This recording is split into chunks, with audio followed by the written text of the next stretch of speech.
Hello বন্ধুরা, এই যে হোলির উৎসব এবং তার আগের দিনকে যে ন্যাড়া পোড়ার উৎসবটি হয়ে থাকে বা হোলিকা দহন উৎসবটি হয়ে থাকে, এটা কিন্তু খুব ইম্পর্টেন্ট একটা দিন।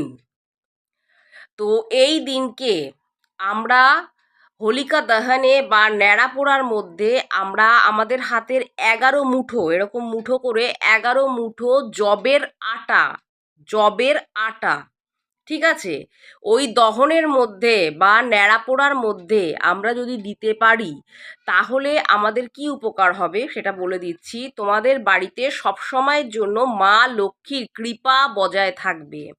যে অষ্টম লক্ষ্মী রয়েছে সেই অষ্টম লক্ষ্মী তোমাদের সবসময়ের জন্য আশীর্বাদ করবে।